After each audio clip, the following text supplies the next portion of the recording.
Capítulo 1. El poder oculto detrás del silencio interior.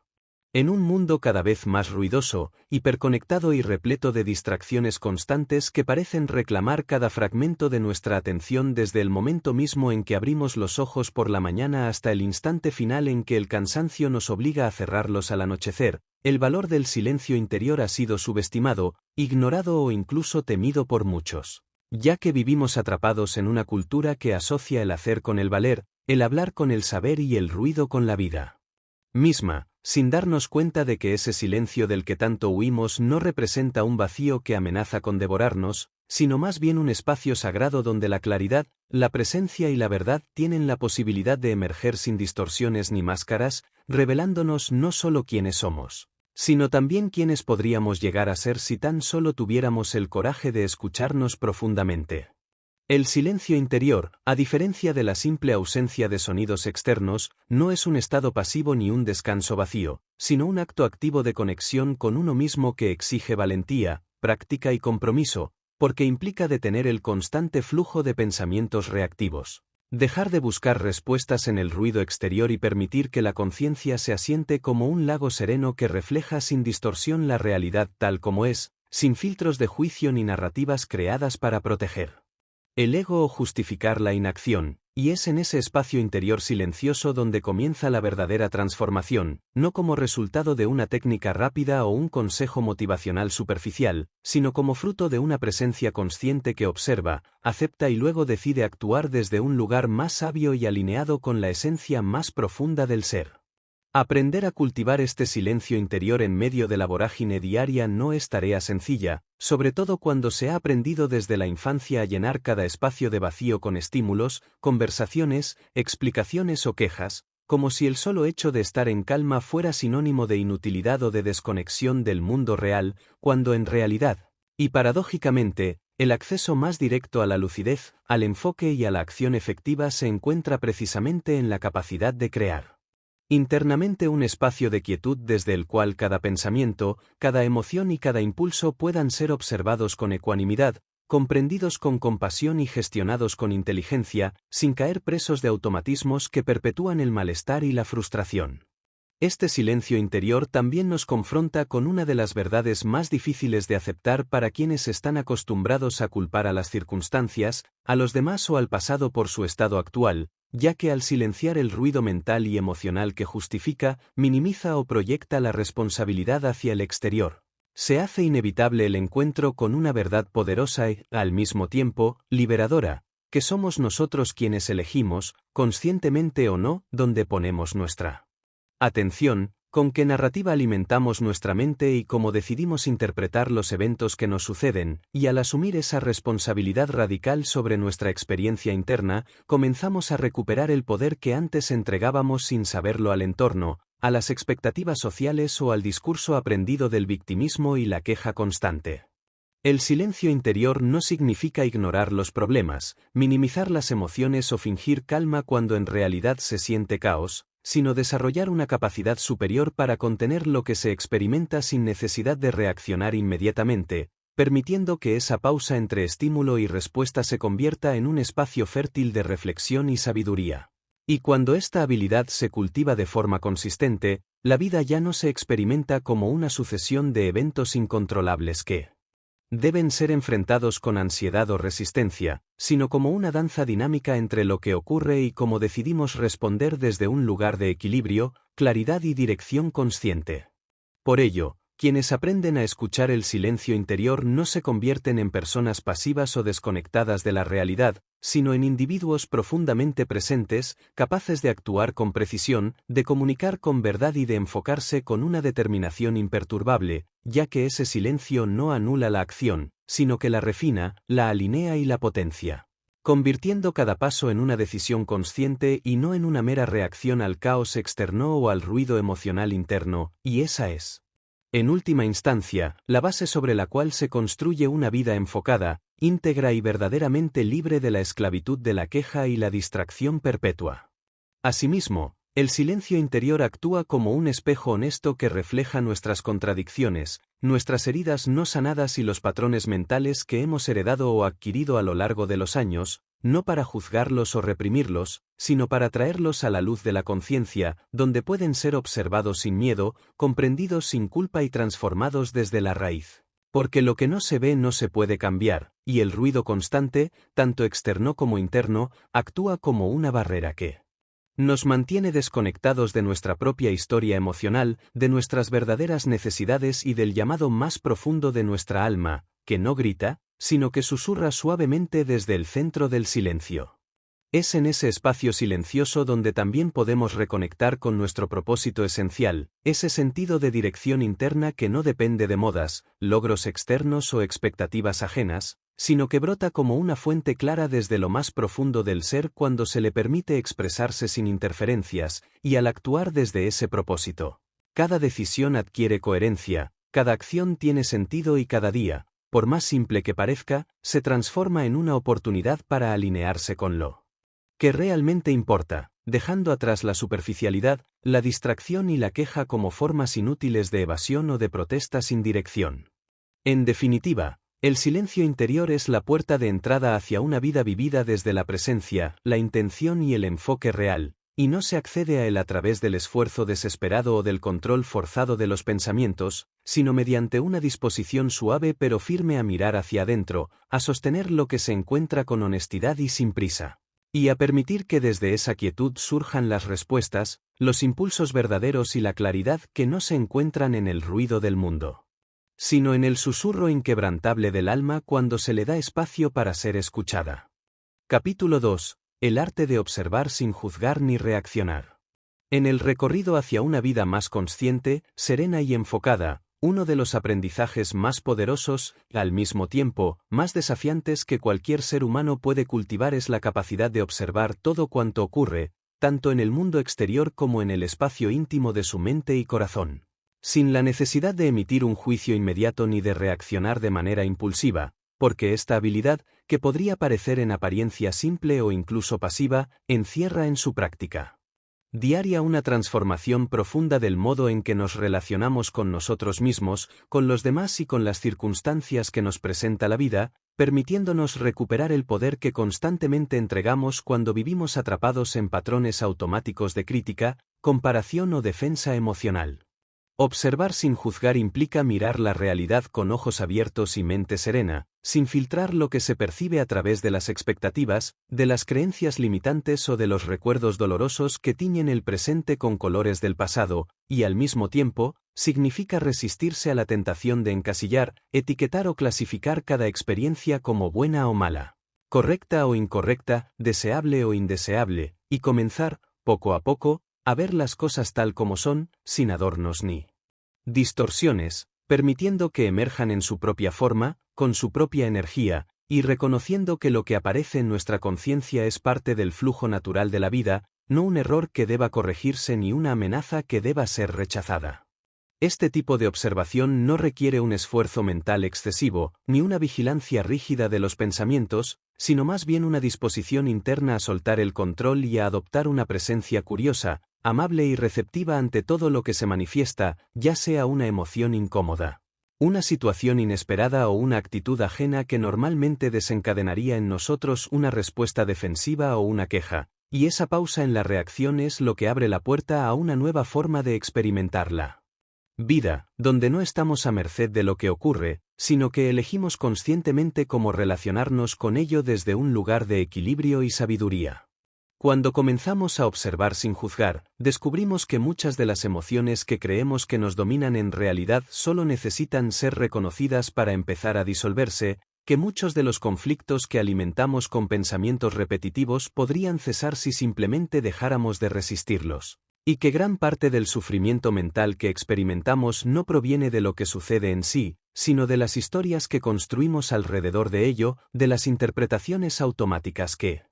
atribuimos a los eventos y de las etiquetas con las que intentamos dar sentido a lo que, por su naturaleza, simplemente es. No reaccionar de inmediato, además, nos brinda el privilegio de elegir con mayor claridad nuestras respuestas, porque en ese espacio sagrado que se abre entre el estímulo y la acción reside la verdadera libertad interior, esa capacidad invaluable de actuar desde la conciencia en lugar de repetir mecánicamente patrones aprendidos. Y cada vez que somos capaces de sostener una emoción sin dejarnos arrastrar por ella, de contemplar un pensamiento sin convertirlo en mandato o de presenciar una situación difícil sin asumir el papel de víctima, estamos fortaleciendo nuestro músculo de presencia, refinando nuestra inteligencia emocional y afirmando que nuestra paz no está condicionada por el entorno, sino que nace del centro inmutable que habita en cada uno de nosotros. Observar sin juzgar tampoco implica resignación, conformismo o apatía, como algunos podrían pensar erróneamente, sino más bien una actitud activa de aceptación lúcida, donde se reconoce lo que es sin negarlo ni idealizarlo, con la comprensión de que solo desde esa aceptación profunda es posible transformar cualquier aspecto de nuestra realidad, porque lo que se resiste, persiste, y lo que se acepta con consciencia, se diluye o se convierte en sabiduría. Además, al renunciar al juicio constante, también liberamos una enorme cantidad de energía que antes se invertía en la crítica, en la queja, en la comparación o en el intento de controlar lo incontrolable, y esa energía, ahora disponible, puede ser redirigida hacia la creación, la presencia plena y la acción enfocada, permitiéndonos avanzar en la vida con una mente más clara, un corazón más ligero y una voluntad más firme, sin cargar el peso innecesario de pensamientos negativos que solo sirven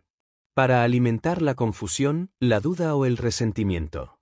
En las relaciones humanas, este arte de observar sin juzgar tiene un impacto aún más profundo, ya que nos permite ver al otro tal como es, más allá de nuestras proyecciones, expectativas o interpretaciones erróneas, y abre un espacio de verdadera empatía donde el diálogo puede ser genuino, donde el conflicto puede encontrar resolución y donde la conexión puede construirse sobre la base de la comprensión y no de la exigencia o el reproche, porque cuando dejamos de reaccionar automáticamente a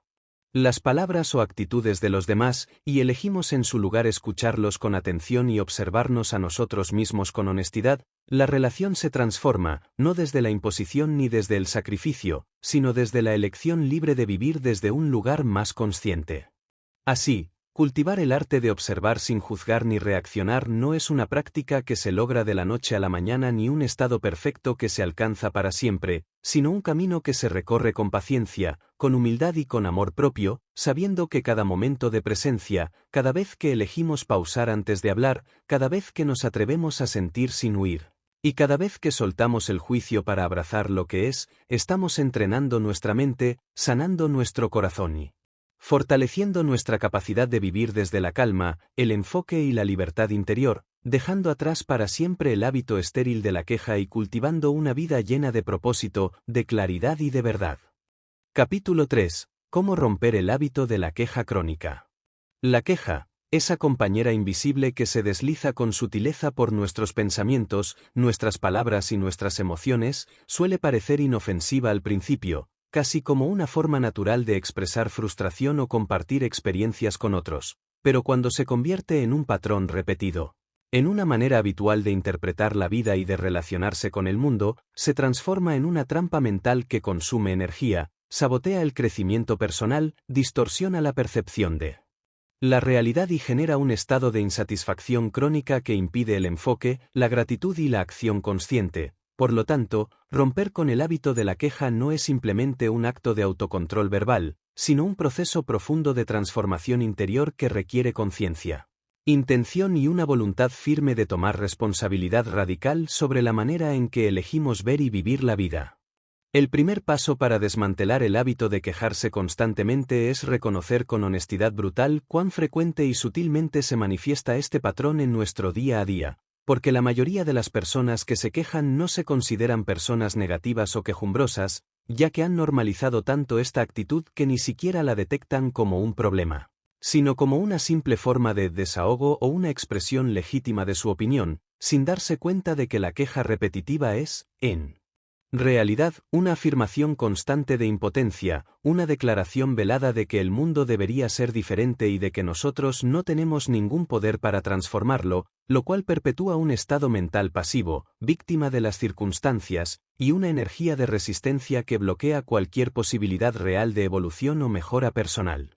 Una vez que hemos hecho consciente la presencia de este hábito, el segundo paso consiste en comprender con profundidad cuál es la raíz emocional y cognitiva que lo sostiene, ya que la queja no aparece porque sí, sino que surge como un intento inconsciente de procesar frustraciones no resueltas, expectativas no cumplidas o deseos internos que han sido reprimidos. Y al no saber cómo canalizar estas emociones de forma constructiva, la mente recurre al mecanismo más fácil y automático: verbalizar.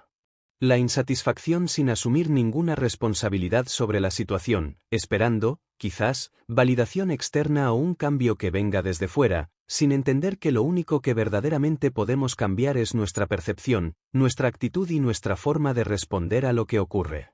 Romper el hábito de la queja también implica desarrollar una nueva manera de hablar con uno mismo y con los demás, reemplazando las expresiones cargadas de negatividad, juicio o victimismo por un lenguaje más consciente, más empoderador y más conectado con la posibilidad de acción, lo cual no significa negar la realidad ni reprimir el dolor, sino aprender a expresarlo de una manera que no refuerce el papel de víctima, sino que lo utilice como punto de partida para una reflexión más profunda, más madura y más orientada a la solución que a la repetición del problema. Porque el lenguaje que utilizamos no solo describe nuestra realidad, sino que la moldea, la confirma y la proyecta hacia el futuro, y si queremos vivir una vida diferente, necesitamos empezar por hablar, y por pensarnos, de forma diferente.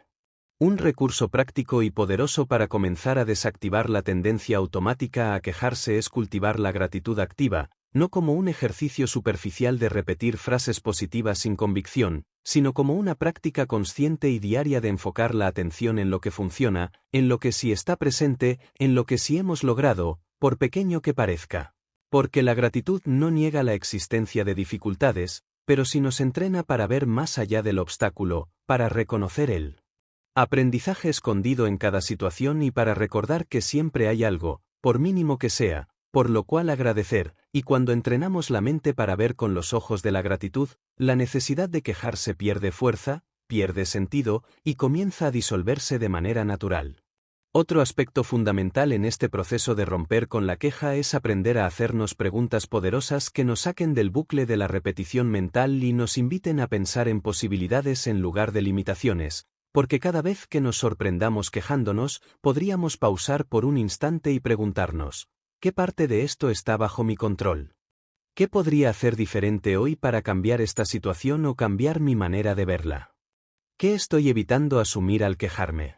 ¿Qué enseñanza hay aquí que aún no he querido ver? Ya que estas preguntas, lejos de juzgarnos o hacernos sentir culpables, nos devuelven a un lugar de poder interior, desde el cual podemos comenzar a actuar, a crear y a transformar, y en ese acto consciente de elegir una pregunta en lugar de una queja, estamos sembrando una nueva forma de estar en el mundo. Es importante también comprender que la transformación del hábito de quejarse no ocurre de manera instantánea ni se trata de un proceso lineal, porque habrá días en los que caigamos de nuevo en la tendencia de hablar desde la frustración o de interpretar los eventos desde el filtro de la carencia, pero la clave está en desarrollar una actitud compasiva con nosotros mismos, sin ceder a la exigencia del perfeccionismo ni a la culpa paralizante, y entender que cada vez que tomamos conciencia de que nos estamos quejando, y elegimos volver a la presencia, estamos fortaleciendo una nueva red neuronal, un nuevo patrón mental que poco a poco irá reemplazando el anterior, hasta que la gratitud, la responsabilidad y el enfoque se conviertan en la nueva forma natural de vivir. Finalmente, romper con la queja crónica es, en esencia, una decisión valiente de salir del piloto automático, de dejar de esperar que el mundo se adapte a nuestras expectativas, y de comenzar a vivir desde un lugar más maduro, más empoderado y más alineado con nuestra esencia, recordando que cada palabra que pronunciamos, cada pensamiento que alimentamos y cada actitud que elegimos representa una semilla que germinará en nuestro cuerpo, en nuestra mente y en nuestra vida. Por lo tanto, sí. Queremos una existencia más plena, más enfocada y más libre de sufrimiento innecesario, necesitamos cultivar pensamientos, palabras y acciones que estén en coherencia con esa visión, y dejar atrás la queja como forma de vida, porque una mente que se queja se paraliza, pero una mente que agradece y actúa, se vuelve imparable. Capítulo 4. La responsabilidad radical como camino hacia la libertad.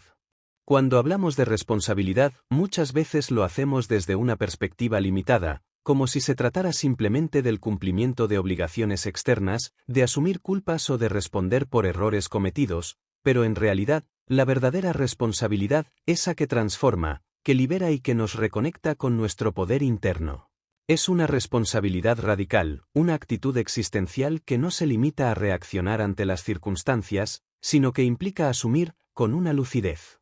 inquebrantable, que cada pensamiento que albergamos, cada palabra que pronunciamos y cada decisión que tomamos es nuestra, completamente nuestra, y que, por tanto, la vida que vivimos no es una consecuencia del azar ni del capricho de los demás, sino el resultado directo de nuestras elecciones conscientes o inconscientes, de nuestras creencias más profundas y de la forma en que interpretamos la realidad a cada instante.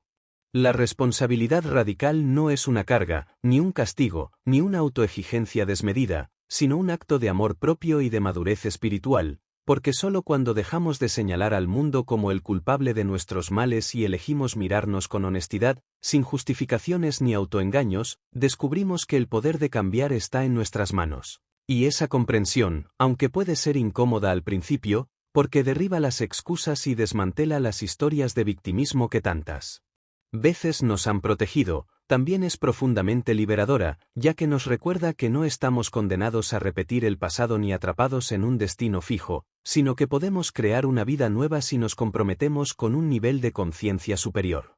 Asumir esta forma radical de responsabilidad implica dejar de decir frases como «esto me pasa por culpa de otros», «yo no puedo hacer nada para cambiarlo» o «la vida es injusta», y reemplazarlas por afirmaciones que empoderan, como «yo elijo cómo reaccionar ante esto», «yo soy responsable de lo que siembro en mi mente» o «aunque no pueda controlar lo externo, siempre puedo elegir mi actitud», porque estas nuevas declaraciones no solo reprograman nuestra mente, sino que nos conectan con un nivel de conciencia en el que dejamos de esperar salvadores, validaciones o aprobaciones externas, y comenzamos a caminar desde la coherencia, desde el compromiso con nuestros valores más auténticos y desde la claridad de que todo lo que no transformamos, lo perpetuamos. La responsabilidad radical también significa reconocer que el malestar que sentimos frente a ciertas personas o situaciones no proviene de ellas en sí, sino de lo que representan para nosotros, de los significados que les hemos atribuido o de las heridas internas que aún no hemos sanado. Por lo tanto, en lugar de usar la queja como vía de escape o como forma de descargar la frustración, podemos usar cada incomodidad como una oportunidad de introspección, como un espejo que nos revela dónde aún nos falta trabajo interior, que parte de nosotros está reclamando atención y qué creencia limitante estamos sosteniendo sin darnos cuenta, y al asumir ese rol de observador valiente de nuestra propia sombra, dejamos de culpar al exterior y comenzamos a recuperar los fragmentos de poder que habíamos dispersado en el mundo. Vivir desde la responsabilidad radical también exige que dejemos de vivir por inercia, que dejemos de esperar que las circunstancias mejoren mágicamente o que alguien venga a resolver nuestros conflictos, y nos invita, en cambio, a tomar decisiones valientes, a establecer límites sanos, a decir sí cuando queremos decir sí y no cuando queremos decir no, a dejar trabajos, relaciones o hábitos que ya no están alineados con nuestro crecimiento, y a sostener la incomodidad que a veces implica el cambio. Porque la verdadera libertad no se encuentra en evitar el dolor, sino en elegir conscientemente aquello que, aunque desafiante, nos lleva a ser la versión más auténtica y luminosa de nosotros mismos. Este tipo de responsabilidad también requiere humildad, porque no se trata de creernos perfectos ni de exigirnos infalibilidad, sino de reconocer nuestras fallas sin excusas, de pedir perdón cuando sea necesario, de corregir el rumbo cuando notamos que nos hemos desviado, y de mantenernos en una actitud constante de aprendizaje. Entendiendo que cada error es una lección disfrazada, y que cada experiencia, incluso las más difíciles, puede convertirse en una fuente de sabiduría si estamos dispuestos a asumir nuestro rol en ella y a transformarla desde dentro, en lugar de evadirla o negarla con la queja o la indiferencia. Además, asumir la responsabilidad radical implica dejar de vivir desde la reactividad y empezar a vivir desde la creación consciente, lo que significa que ya no respondemos automáticamente a los estímulos del entorno, sino que elegimos con intención cómo actuar, cómo hablar, cómo pensar y cómo sentir, y esa elección, aunque a veces parezca pequeña, tiene un impacto profundo, porque cada acto consciente que realizamos fortalece nuestra integridad, refuerza nuestra autoestima y nos conecta con Él. Poder creador que reside en todo ser humano cuando decide ser protagonista de su vida y no espectador pasivo de sus circunstancias. Por último, es importante entender que la responsabilidad radical no es un estado que se alcanza de una vez para siempre, sino una práctica diaria, una decisión que se renueva cada mañana y que se ejercita en cada conversación, en cada pensamiento que elegimos sostener, en cada emoción que decidimos abrazar sin reprimir, y en cada acción que emprendemos. Sabiendo que todo lo que hacemos, pensamos o permitimos tiene consecuencias, y que solo desde esa consciencia total podemos vivir una vida que no esté dominada por el ruido de las quejas, por el resentimiento o por el miedo, sino guiada por la fuerza del propósito, por la claridad de una visión interior y por la confianza serena en que somos los únicos verdaderos responsables de nuestra evolución. Capítulo 5. Reprograma tu diálogo interno y transforma tu mundo. Existe una dimensión silenciosa pero profundamente poderosa que moldea nuestra manera de interpretar la realidad, dirige nuestras emociones, influye en nuestras decisiones y determina, sin que muchas veces lo notemos, el rumbo de nuestra existencia. Esta dimensión no es otra que nuestro diálogo interno. Esa voz incesante que nos acompaña desde que despertamos hasta que cerramos los ojos, que nos interpreta el mundo, que nos explica los hechos, que justifica nuestras reacciones y que muchas veces se convierte, más que en una aliada, en una limitación constante, en un juez severo, en una fuente de duda y sabotaje, si no hemos aprendido a observarla, a cuestionarla, sobre todo, a reprogramarla. Cuando hablamos de dejar de quejarnos y enfocarnos en nuestra vida, no podemos pasar por alto que toda queja nace de una narrativa interior, de una historia que nos contamos a nosotros mismos acerca de lo que sucede, acerca de quiénes somos, de lo que merecemos, de lo que los demás deberían hacer o dejar de hacer. Y si ese relato interno está contaminado por creencias negativas, por pensamientos repetitivos de frustración, por juicios hacia nosotros o hacia los demás, por afirmaciones constantes de impotencia o desvalorización, entonces, aun cuando el exterior cambie, seguiremos experimentando una sensación interna de insatisfacción, porque no es lo que nos pasa lo que nos afecta, sino lo que nos decimos sobre lo que nos pasa, y por eso, si de verdad queremos transformar nuestra vida, debemos comenzar por transformar la forma en que nos hablamos. El diálogo interno es una programación mental, una especie de guión que hemos ido escribiendo desde la infancia, basado en las experiencias vividas, en los mensajes que recibimos de figuras de autoridad, en las comparaciones con otros, en los fracasos no procesados, y en la interpretación que hicimos de eventos que muchas veces no comprendimos del todo, pero que dejaron una huella profunda en nuestra identidad. Por eso, antes de juzgar la forma en que nos hablamos, es importante mirarla con compasión, con curiosidad, con una voluntad sincera de comprender de dónde proviene esa voz interna que a veces nos limita, porque solo cuando entendemos su origen podemos comenzar a reescribirla desde un lugar de conciencia y poder personal.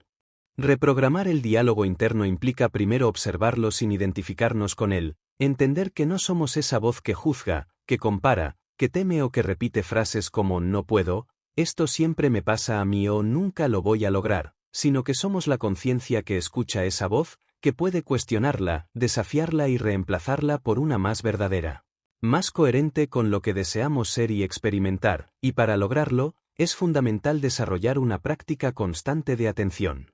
plena, de meditación, de escritura reflexiva o cualquier herramienta que nos permita separar lo que pensamos de lo que somos, porque cuando dejamos de fusionarnos con nuestros pensamientos, comenzamos a elegirlos.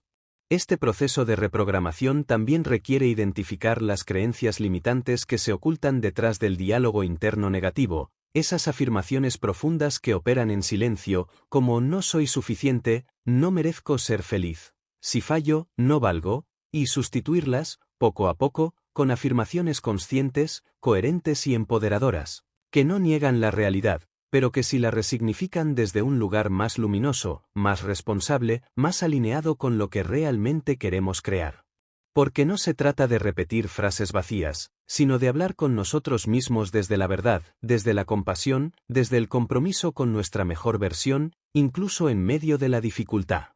Hablarse bien no es un lujo, ni un capricho, ni una moda del desarrollo personal, sino una necesidad vital si aspiramos a vivir una existencia enfocada, presente y significativa, porque cada vez que nos hablamos con dureza, con desdén, con desesperanza, estamos reforzando en nuestra mente un modelo de escasez, de miedo y de fragmentación. Mientras que cada vez que nos hablamos con amor, con claridad y con intención, estamos entrenando a nuestra mente a sostener la confianza, a buscar soluciones. Y a caminar hacia adelante, aun cuando no tengamos todas las respuestas, porque la forma en que nos hablamos es la forma en que nos tratamos, y la forma en que nos tratamos define la calidad de nuestra vida. También es importante entender que el diálogo interno no es solo mental, sino que se manifiesta en el cuerpo, en las emociones, en la energía que proyectamos y en la forma en que nos relacionamos con el entorno. Por lo tanto, cuando aprendemos a hablarnos con más respeto, con más firmeza y con más amor, todo nuestro sistema comienza a alinearse con ese nuevo lenguaje. Y entonces aparecen la claridad, la acción inspirada, la resiliencia y la capacidad de sostenernos a nosotros mismos en los momentos en los que antes habríamos recurrido a la queja, al drama o al autoabandono, y esto no es magia, es neuroplasticidad aplicada a la vida cotidiana, es conciencia en movimiento. Además, cuando transformamos nuestro diálogo interno, también cambia la forma en que nos comunicamos con los demás, porque ya no proyectamos nuestras inseguridades en ellos, ya no buscamos validación desesperada, ni culpables externos, ni relaciones que compensen nuestras carencias internas, sino que comenzamos a relacionarnos desde la abundancia, desde la elección. Desde la madurez emocional, desde una integridad que nace de sabernos completos y capaces, no perfectos, pero sí en evolución constante, y esta transformación interior, aunque invisible al principio, se refleja con el tiempo en cada conversación, en cada decisión, en cada proyecto y en cada silencio que ya no está lleno de miedo, sino de presencia. Por último, reprogramar el diálogo interno no es un objetivo con un punto final, sino una práctica de por vida, un camino de reconexión profunda con lo que realmente somos, más allá de los condicionamientos, de las heridas y de las voces heredadas, y por eso requiere paciencia, constancia y una actitud de profunda autoescucha. Porque cada vez que elegimos hablarnos con más conciencia, estamos sanando no solo nuestra mente, sino también nuestra historia, nuestras relaciones y nuestro futuro, y, al hacerlo, dejamos de ser prisioneros de nuestros pensamientos y nos convertimos en autores de nuestro destino, capaces de vivir sin quejas, sin excusas y sin miedo, porque entendemos que todo empieza, y termina, en la forma en que decidimos hablarnos a nosotros mismos. Capítulo 6. El enfoque como disciplina diaria del alma.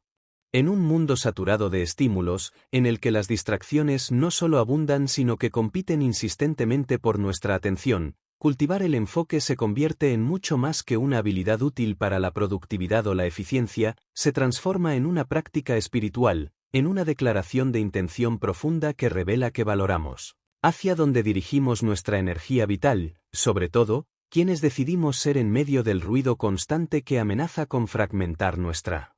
conciencia en mil partes dispersas, porque quien no decide en qué enfocarse termina siendo esclavo de lo que otros deciden por él, víctima de la urgencia ajena, del drama colectivo o de sus propias emociones no gestionadas. El enfoque no es simplemente la capacidad de concentrarse en una tarea, sino una elección consciente que hacemos cada día, cada hora, cada instante, sobre donde colocar nuestra atención, nuestro tiempo, nuestra energía emocional y nuestro pensamiento más claro, y esa elección tiene consecuencias profundas, porque lo que enfocamos se expande, se fortalece. Se convierte en nuestro mundo, en nuestra narrativa interna, en nuestra realidad más tangible, y por tanto, si vivimos enfocados en la carencia, en el conflicto, en la queja o en lo que nos falta, eso es precisamente lo que nuestra mente buscará confirmar, amplificar y perpetuar, mientras que si cultivamos un enfoque deliberado hacia lo que sí está en nuestras manos, hacia lo que queremos construir, hacia lo que amamos y nos eleva, estaremos alimentando una mentalidad que crea posibilidades en lugar de límites. Desarrollar el enfoque como disciplina del alma requiere reconocer que la atención es un recurso limitado y valiosísimo, que no podemos regalar indiscriminadamente a cualquier notificación, preocupación o pensamiento repetitivo que toque la puerta de nuestra mente, porque cada vez que cedemos nuestra atención sin conciencia, estamos entregando también una parte de nuestro poder, de nuestra presencia y de nuestra capacidad de manifestar lo que realmente deseamos. Por eso, el primer paso hacia un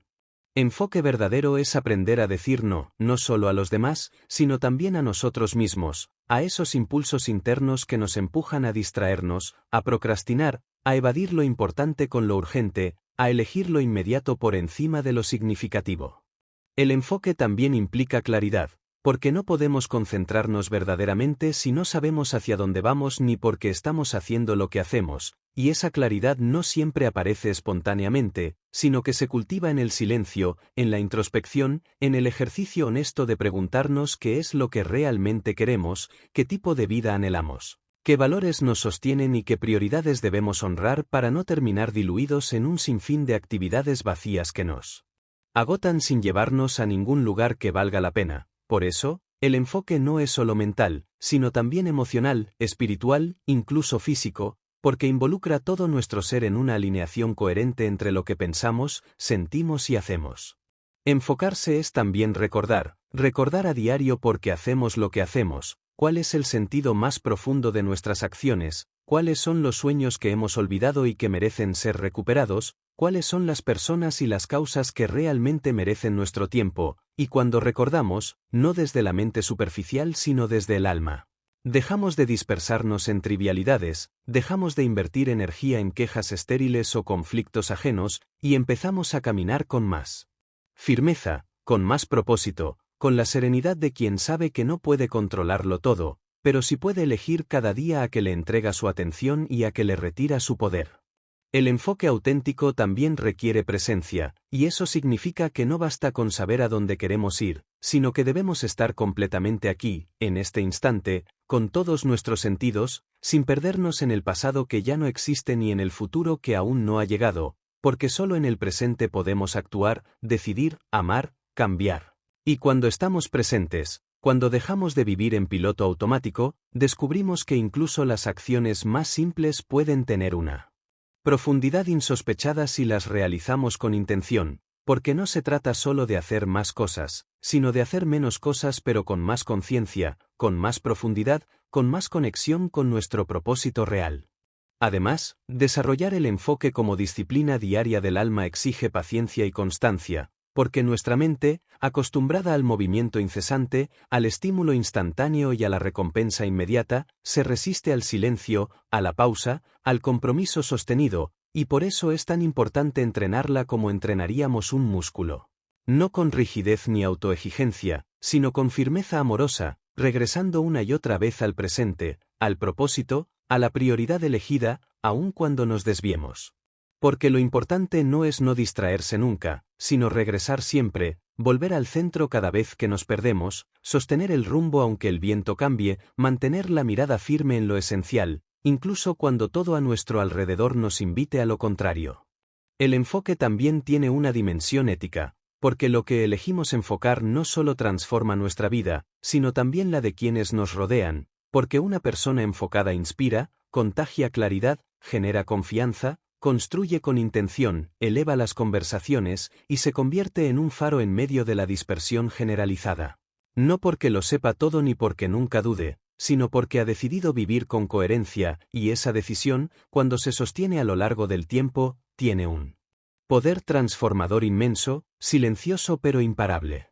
Por último, debemos recordar que el enfoque no se trata de controlar, sino de soltar todo aquello que nos roba energía, de dejar ir las preocupaciones innecesarias, las comparaciones absurdas, las distracciones disfrazadas de urgencias, y de quedarnos solo con lo esencial, con lo que nutre, con lo que nos alinea, con lo que nos acerca a quienes somos en lo más profundo. Porque solo entonces, cuando dejamos de dispersarnos por dentro y por fuera, podemos realmente vivir sin quejas, sin ruido,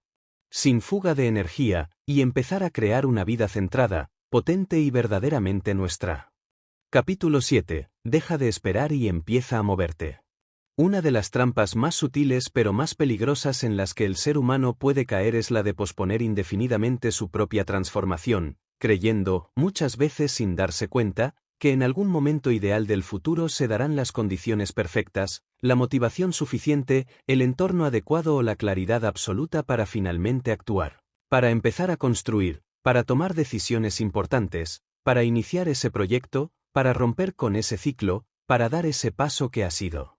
postergado una y otra vez bajo la excusa, muchas veces disfrazada de lógica, de que aún no es el momento, y sin embargo, lo que muchos no comprenden es que esperar pasivamente por las condiciones ideales es una forma sofisticada de autoengaño, porque ese instante perfecto casi nunca llega por sí solo, y mientras tanto, la vida se nos escapa entre excusas envueltas en justificaciones razonables. La espera perpetua suele estar profundamente ligada a nuestros miedos más arraigados, al temor al fracaso, al juicio ajeno, a cometer errores o incluso al éxito mismo, que implica responsabilidad, cambio e incomodidad. Por eso es más fácil esperar, seguir planificando, imaginar posibilidades sin tener que enfrentarse a la realidad concreta del hacer. Porque el movimiento implica riesgo, y el riesgo confronta nuestras inseguridades, nuestras creencias limitantes, y sobre todo, nos obliga a crecer, a soltar la comodidad ilusoria de lo conocido, y a entrar en un territorio donde el control no es total,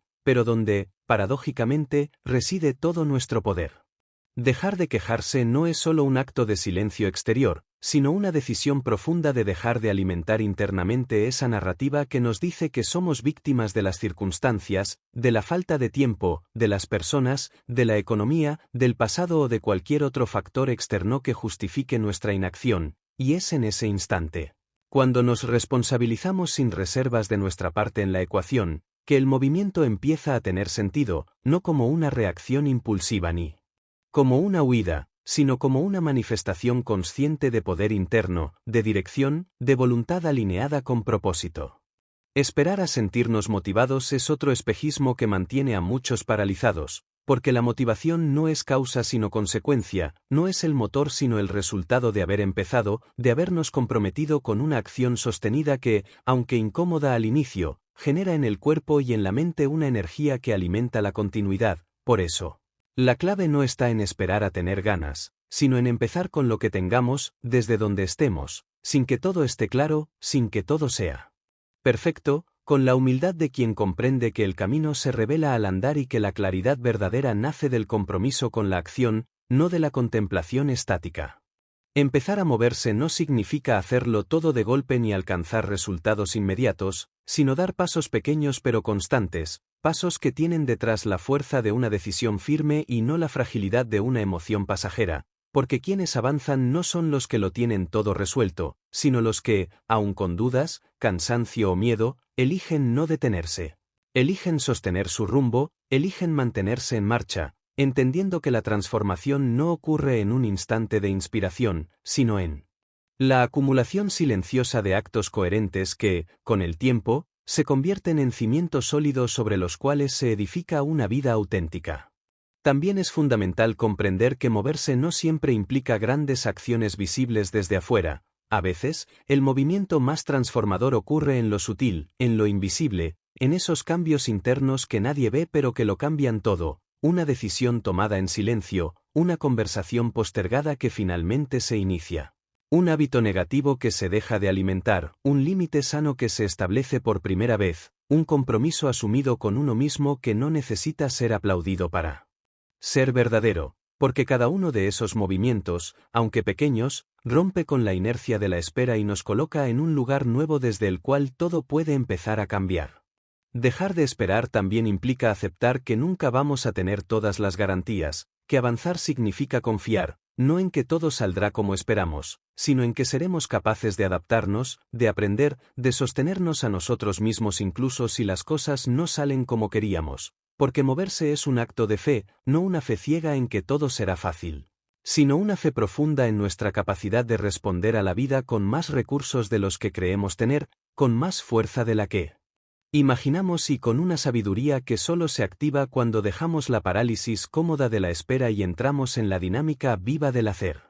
Además, el movimiento genera movimiento, y esto no es solo una ley física, sino una realidad vital. Cuando nos atrevemos a salir de la inercia, incluso con un paso pequeño, ese paso desencadena una serie de consecuencias que no podríamos haber previsto desde la pasividad, se abren puertas, aparecen personas, emergen recursos, cambian perspectivas. Y todo eso sucede no porque el universo premie nuestra valentía, sino porque hemos cambiado nuestra frecuencia, nuestra energía, nuestra forma de estar en el mundo, y desde ese nuevo estado, comenzamos a atraer situaciones acordes con nuestra nueva disposición interna, con nuestra nueva narrativa activa, con nuestra decisión de dejar de esperar y empezar a vivir. Finalmente, dejar de esperar y empezar a moverse es un acto de madurez, porque implica asumir que nadie vendrá a rescatarnos, que las condiciones externas jamás serán perfectas, que la vida no se detiene y que cada día que posponemos lo importante estamos traicionando, en alguna medida, a la persona que podríamos llegar a ser si nos atreviéramos a dar ese primer paso. Por eso, hoy más que nunca, necesitamos personas que elijan moverse, no desde la ansiedad, sino desde la responsabilidad, no desde la prisa, sino desde la presencia, no desde la culpa, sino desde el amor propio que entiende que cada instante de espera inmerecida es un regalo no entregado, una posibilidad no vivida y una vida no plenamente honrada. Capítulo 8. La disciplina como puente entre intención y realidad. Existen muchas personas que sueñan con una vida diferente, que desean con fuerza un cambio, que visualizan con detalle los logros que quieren alcanzar o los hábitos que les gustaría adoptar, pero que se encuentran una y otra vez atrapadas en la brecha entre lo que anhelan y lo que realmente viven, entre lo que dicen que quieren ser y las decisiones que toman a diario, entre su visión y su acción, y es precisamente en ese espacio donde se construye, o se derrumba, todo lo que puede dar forma a una existencia con propósito, y en ese lugar intermedio, muchas veces incómodo, a veces ignorado, se encuentra la disciplina, no como una imposición rígida ni como una rutina forzada, sino como el puente silencioso pero firme que une el mundo de las ideas con el de los resultados tangibles, como el compromiso continuo con uno mismo que transforma la intención en manifestación. La disciplina, contrariamente a lo que muchos creen, no es ausencia de libertad, sino la máxima expresión de esta, porque cuando somos capaces de sostener con constancia aquello que nos importa incluso en los días en que no sentimos motivación, cuando actuamos en coherencia con nuestros valores a pesar de los obstáculos, y cuando decidimos hacer lo que sabemos que debemos hacer aunque no tengamos ganas, estamos ejerciendo el poder más profundo que tiene el ser humano, el poder de elegir su camino por encima de sus impulsos momentáneos, el poder de autogestionarse, de construirse paso a paso, y de dejar de ser una víctima de las circunstancias para convertirse en el arquitecto de su realidad interna y externa. Quien no cultiva la disciplina queda a merced de su estado emocional, de las distracciones del entorno, de la volatilidad del día a día, de las excusas bien argumentadas que justifican la inacción, y vive atrapado en un círculo repetitivo donde el entusiasmo inicial muere ahogado por la falta de estructura, donde las metas se convierten en promesas vacías que se renuevan cada lunes pero se olvidan cada viernes, y donde el desorden interno se refleja inevitablemente en los resultados, generando frustración, culpa, desilusión o la falsa creencia de que no se es capaz, cuando en realidad, el problema no es la falta de talento, ni de inteligencia, ni de pasión, sino la ausencia de una práctica constante y sostenida que dé forma concreta al deseo. La disciplina no requiere perfección, ni fuerza descomunal, ni una motivación permanente, sino claridad, humildad y voluntad. Claridad para tener presente el para qué detrás de nuestras acciones, humildad para aceptar que el progreso real es lento y que no siempre será placentero, y voluntad para persistir incluso cuando no hay reconocimiento. Cuando no se ven resultados inmediatos, cuando el camino se vuelve monótono o desafiante, porque es precisamente en esos momentos donde se cultiva el carácter, donde se forja la fuerza interna que no depende de aplausos ni de emociones pasajeras, y que convierte a alguien común en alguien imparable. Además, la disciplina es profundamente liberadora, porque nos libera de la ansiedad de lo inconcluso, de la carga mental de las promesas rotas con uno mismo, de la incertidumbre constante de no saber si avanzamos, y nos brinda una estructura sobre la cual edificar una vida más ordenada, más intencional, más enraizada, porque no se trata de hacer más cosas, sino de hacer lo correcto con constancia, de enfocarse en lo esencial cada día, y de crear un ritmo personal que respalde nuestros objetivos, sin depender de condiciones externas, estados de ánimo fluctuantes o validaciones temporales. Vivir con disciplina es una forma de respeto profundo hacia uno mismo, porque implica cuidar de nuestra energía, de nuestro tiempo, de nuestras decisiones, y asumir que si no diseñamos nuestra vida conscientemente, alguien más lo hará por nosotros, ya sea la sociedad, los patrones heredados o las urgencias del momento. Por eso, cada acto disciplinado, por más pequeño que parezca, es una declaración silenciosa pero poderosa de que sabemos quiénes somos, de que estamos comprometidos con aquello que valoramos, y de que no estamos dispuestos a ceder nuestra integridad a cambio de la gratificación inmediata o del aplazamiento constante. La verdadera disciplina es flexible pero firme, adaptativa pero inquebrantable en su propósito, consciente de que habrá días de cansancio, de caída, de retroceso, pero que no por eso se abandona el camino, sino que se ajusta, se reestructura, se respira hondo y se continúa. Porque entender la disciplina como un proceso humano y no como una prisión nos permite reconciliarnos con ella, dejar de verla como una enemiga del gozo y empezar a percibirla como un acto de amor maduro hacia nosotros mismos, hacia nuestras metas, hacia las personas que confiaron en nuestro crecimiento y, sobre todo, hacia la vida que merecemos habitar. La diferencia entre quienes logran grandes cosas y quienes se quedan en el intento no radica en la suerte, ni en los talentos naturales, ni en las circunstancias externas, sino en la capacidad de hacer, una y otra vez, lo que tiene que hacerse, con paciencia, con enfoque, con compromiso, sin esperar el momento perfecto, sin rendirse ante el primer obstáculo. Y sin dejar que las emociones del momento saboteen el futuro que se está construyendo en silencio, y por eso, cuando entiendes que la disciplina no es una carga sino una herramienta, no un castigo sino una brújula, empiezas a verla como algo sagrado, como un acto de soberanía personal que no siempre se ve, pero que se siente, que te sostiene cuando todo tambalea, y que te recuerda, cada día, que no estás en este mundo para quejarte, sino para crecer, actuar y construir una vida que esté alineada con tu verdad más profunda. Capítulo 9. Rompe con la narrativa de la víctima. Una de las formas más insidiosas de sabotaje interno que puede instalarse en la mente humana es esa narrativa silenciosa, persistente y profundamente enraizada que nos hace creer, muchas veces sin darnos cuenta, que somos simples espectadores en nuestra propia vida, que las cosas que nos ocurren son únicamente producto del destino, de los demás, de la mala suerte o de los errores de un pasado que ya no podemos cambiar, y que, por tanto, no nos corresponde a nosotros asumir la responsabilidad total de lo que sentimos, de lo que hacemos o de lo que dejamos de hacer, alimentando así una mentalidad de víctima que, aunque puede parecer inofensiva o incluso justificada en determinados contextos, termina por secuestrar nuestro poder personal, haciéndonos vivir desde una posición de debilidad, de resignación, de dependencia emocional y de profunda desconexión con nuestras posibilidades reales de cambio.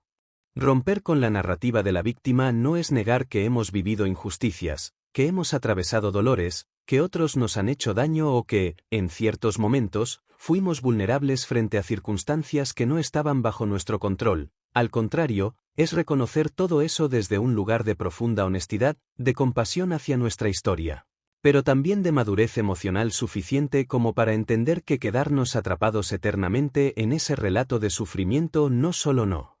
nos ayuda, sino que nos condena a repetirlo, a usarlo como excusa, a justificar nuestra parálisis, nuestro mal carácter, nuestra falta de acción o nuestra incapacidad para relacionarnos sanamente con los demás.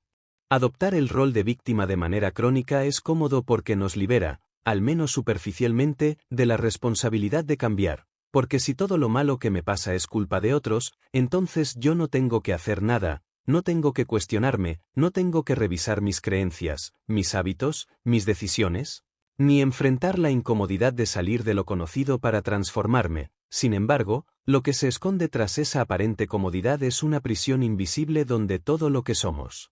está condicionado por lo que otros hacen o no hacen, por lo que pasó o no pasó, por lo que se perdió o no se recibió, y desde allí no se puede construir una vida plena, porque toda construcción verdadera requiere de poder personal, de autonomía emocional, de autorresponsabilidad y de la capacidad de transformar el dolor en propósito. Romper con esa narrativa no se trata de culparse por todo, ni de negar las emociones, ni de imponerse una actitud positiva superficial y forzada, sino de asumir que, aunque no siempre elegimos lo que nos sucede, sí podemos elegir lo que hacemos con eso, cómo lo interpretamos, qué significado le damos, sobre todo, qué dirección tomamos a partir de ahí. Y esa es una decisión radical que cambia toda la estructura interna desde la cual vivimos, porque nos saca del lugar pasivo de quien espera a ser salvado y nos coloca en el centro de nuestra vida, como protagonistas activos, como creadores conscientes, como personas que han decidido dejar de quejarse para empezar a actuar desde la conciencia y no desde la herida. También es importante comprender que la narrativa de la víctima no solo afecta nuestro mundo interno, sino que moldea la forma en la que nos relacionamos con los demás, generando dinámicas donde esperamos constantemente que otros nos validen, nos cuiden, nos salven, nos pidan perdón, nos den lo que creemos que merecemos, o cambien para que nosotros podamos estar en paz, convirtiendo nuestras relaciones en campos de batalla emocionales donde, muchas veces, proyectamos nuestras propias carencias. Y terminamos repitiendo el mismo patrón de sufrimiento bajo diferentes disfraces, creyendo que el problema siempre está afuera, sin detenernos a observar qué parte de esa realidad estamos generando, alimentando o perpetuando nosotros mismos. Cuando decides romper con esa narrativa, empiezas a hablarte de otra manera, a dejar de usar frases como «es que yo no puedo», «es que siempre me pasa lo mismo», «es que nadie me entiende», «es que yo soy así porque me hicieron esto». Y comienzas, en cambio, a decirte con firmeza, yo elijo responder de otra forma, yo puedo cambiar este patrón. Yo me hago cargo de mi vida, yo decido a quién permito que se quede y a quién ya no, yo tengo la fuerza para transformar lo que sea necesario. Para dejar de sufrir por lo mismo. Porque esas frases, aunque parezcan simples, contienen una semilla poderosa de empoderamiento que, regada con disciplina, con paciencia y con claridad, germina en una nueva identidad que ya no necesita aferrarse al dolor para sentirse valiosa. También descubrirás, a medida que abandonas la mentalidad de víctima, que el mundo no es tan injusto como lo habías pintado, que muchas de las oportunidades estaban ahí pero no las veías por estar enfocado en lo que faltaba, que las personas que te rodean no eran necesariamente tóxicas sino que tú permitías ciertas dinámicas por miedo a estar solo, por necesidad de afecto o por no saber poner límites, y que, en última instancia, todo lo que te pasaba tenía algo que decirte, algo que enseñarte. Algo que revelarte sobre ti mismo, y que cuando escuchas ese mensaje con madurez, en lugar de resistirte a él con queja, te das cuenta de que cada experiencia, incluso las más dolorosas, tienen el potencial de volverse combustible para tu transformación más profunda. Liberarte de la narrativa de la víctima es un acto de renacimiento interno, porque implica dejar morir una parte de ti que se acostumbró a vivir desde el dolor, que se definía por la herida, que usaba el sufrimiento como identidad y que no sabía quién era más allá del daño recibido, y por eso, al hacerlo, hay duelo, hay resistencia, hay incomodidad, pero también hay verdad. Hay luz, hay poder y, sobre todo, hay un camino nuevo que empieza a abrirse frente a ti, un camino donde ya no necesitas ser salvado, porque te das cuenta de que siempre tuviste dentro de ti la capacidad de salvarte, de reconstruirte, de sanarte y de escribir un relato mucho más sabio, más fuerte y más libre que el que te contaron o el que tú mismo creíste durante tanto tiempo. Capítulo 10. Hazte cargo de tu vida con coraje y sin excusas. La verdadera libertad y crecimiento personal no se alcanzan simplemente con desearlo o con quejarse sobre las circunstancias que nos rodean, sino con la valentía de mirar hacia adentro, sin máscaras ni justificaciones, y tomar la decisión consciente y firme de hacerse completamente responsable de cada aspecto de nuestra existencia. Reconociendo que si bien no siempre podemos controlar lo que sucede afuera, sí tenemos el poder inalienable de decidir cómo responder, cómo actuar, sobre todo, cómo transformar nuestra realidad mediante el compromiso sincero con nuestra propia evolución, sin excusas, sin postergaciones, y con la convicción de que el camino hacia una vida plena, con sentido y con propósito se construye con pasos decididos y con una voluntad que no se quiebra ante la adversidad. Hacerse cargo de la vida implica abandonar la comodidad engañosa del rol de víctima, de las lamentaciones constantes, de la búsqueda interminable de culpables o de factores externos a los que podemos señalar para justificar nuestro estancamiento, y, en cambio, mirar de frente nuestras limitaciones, nuestros errores, nuestras dudas y miedos, pero también nuestros talentos, nuestras posibilidades y la fuerza que habita en lo más profundo de nuestro ser, porque asumir la responsabilidad no significa castigarse, sino amarse lo suficiente como para exigirnos crecer, avanzar, sanar y reescribir la historia personal desde un lugar de poder y no de resignación. Este acto de valentía no es un evento puntual ni un acto heroico aislado, sino un proceso cotidiano, un compromiso diario que requiere conciencia plena, paciencia infinita y la disposición de enfrentarse a uno mismo sin evasivas ni justificaciones, entendiendo que cada decisión que tomamos, desde lo más pequeño hasta lo más grande, es una oportunidad para reafirmar esa responsabilidad, para fortalecer el músculo interno del coraje y para demostrar que somos capaces de sostener la incertidumbre.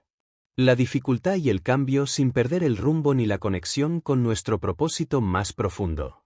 Además, hacerse cargo de la propia vida nos invita a soltar la necesidad de controlar todo, a aceptar que la perfección no existe y que el fracaso, lejos de ser un enemigo, es un maestro necesario que nos guía hacia el aprendizaje y la mejora constante, porque la verdadera fuerza reside en la resiliencia, en la capacidad de levantarse después de cada caída, en la disposición para aprender de cada error y en la humildad para reconocer que somos seres en construcción, imperfectos pero capaces. Frágiles pero valientes, limitados pero infinitos en nuestro potencial cuando nos alineamos con nuestra esencia y tomamos las riendas con determinación. Este camino también implica dejar de buscar excusas que nos justifiquen para no avanzar, porque las excusas son simplemente historias que nos contamos para evitar el dolor del cambio, el esfuerzo del crecimiento o el miedo a lo desconocido, y cuando aprendemos a identificarlas, a desafiarlas y a sustituirlas por afirmaciones que nos empoderen, abrimos la puerta a nuevas posibilidades, a una autoimagen más fuerte y a un compromiso genuino con la persona que queremos ser y con la vida que merecemos vivir, dejando atrás la parálisis y abrazando la acción consciente y decidida. Por último, hacerse cargo de la vida con coraje y sin excusas es también un acto de respeto hacia quienes nos rodean, porque cuando nos hacemos responsables, no solo mejoramos nuestra calidad de vida, sino que elevamos la vibración de nuestro entorno, inspiramos con nuestro ejemplo, construimos relaciones más auténticas y sanas, y contribuimos a un mundo donde la madurez emocional y la autonomía personal se convierten en valores centrales para la convivencia y el bienestar colectivo. Demostrando que el cambio verdadero empieza en uno mismo y que la queja no tiene lugar en quienes han decidido ser protagonistas de su destino.